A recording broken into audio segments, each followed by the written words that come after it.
Chapitre 45 et chapitre final. Voici la conclusion d'un récit auquel refuseront d'ajouter foi les gens les plus habitués à ne s'étonner de rien.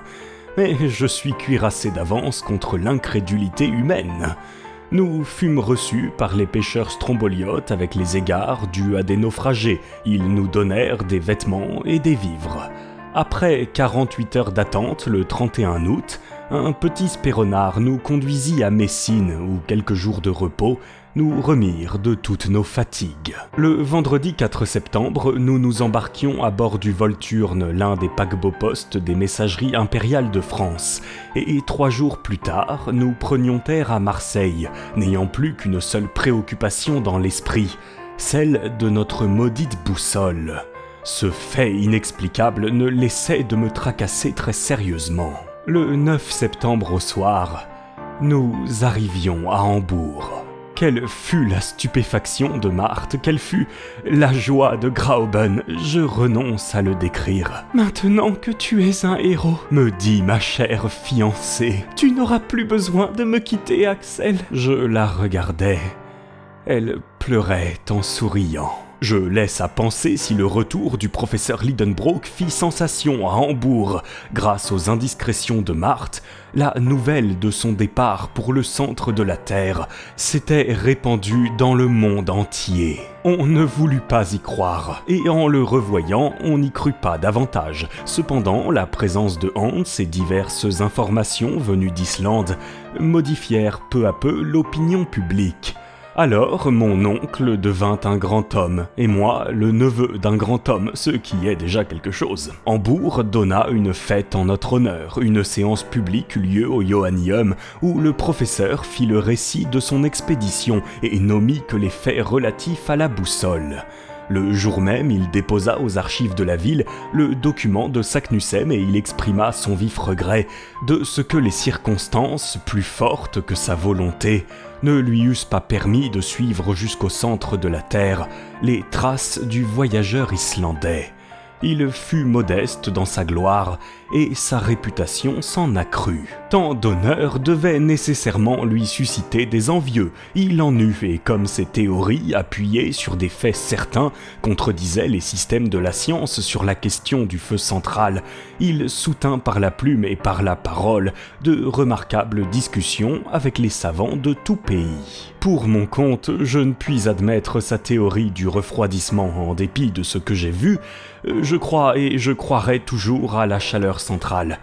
Mais j'avoue que certaines circonstances encore mal définies peuvent modifier cette loi sous l'action de phénomènes naturels. Au moment où ces questions étaient palpitantes, mon oncle éprouva un vrai chagrin. Hans, malgré ses instances, avait quitté Hambourg. L'homme auquel nous devions tout ne voulut pas nous laisser lui payer notre dette. Il fut pris de la nostalgie de l'Islande. « Farvel », dit-il un jour, et sur ce simple mot d'adieu, il partit pour Reykjavik, où il arriva heureusement. Nous étions singulièrement attachés à notre brave chasseur d'Eider.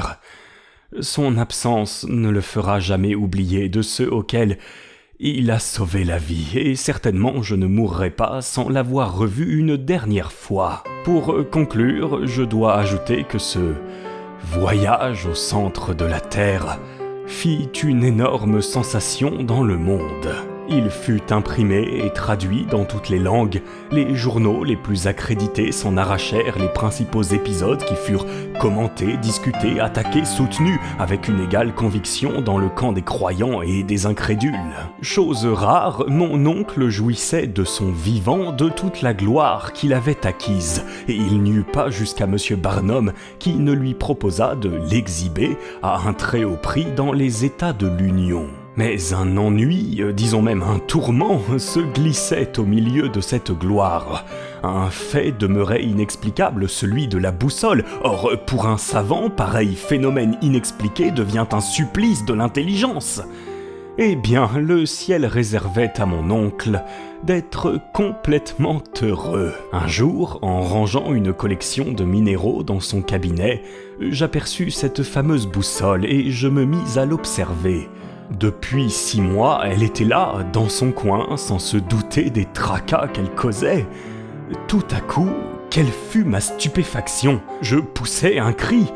Le professeur accourut. « Qu'est-ce donc ?» demanda-t-il. « Cette boussole !»« Eh bien, mais son aiguille indique le sud et non le nord. Que dis-tu ? Voyez, ses pôles ont changé. » « Changé ?» Mon oncle regarda, compara et fit trembler la maison par un bond superbe. Quelle lumière éclairait à la fois son esprit et le mien. « Ainsi donc !» s'écria-t-il dès qu'il recouvra la parole. « Après notre arrivée au Cap Saknussemm, l'aiguille de cette damnée boussole marquait le sud au lieu du nord. Évidemment, notre erreur s'explique alors. Mais quel phénomène a pu produire ce renversement des pôles ? Rien de plus simple.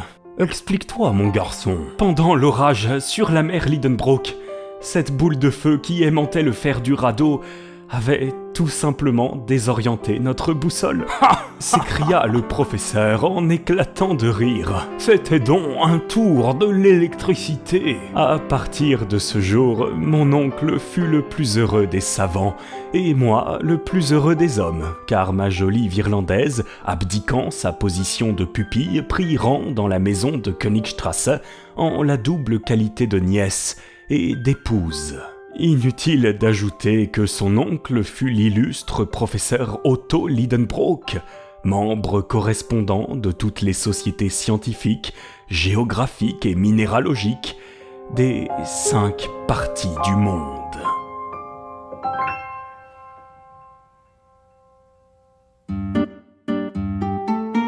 Et ainsi s'achève ce voyage au centre de la Terre. Merci d'avoir suivi Legenda, j'espère que ce livre vous aura plu, que cette adaptation vous aura plu. Si vous avez des retours, avis et analyses, n'hésitez pas à utiliser la section commentaires, ça peut être intéressant de voir ce que chacun a pensé de l'histoire, de confronter les opinions, etc. Et en attendant de vous lire, je vous fais de gros bisous, à très bientôt pour de nouvelles lectures. Salut!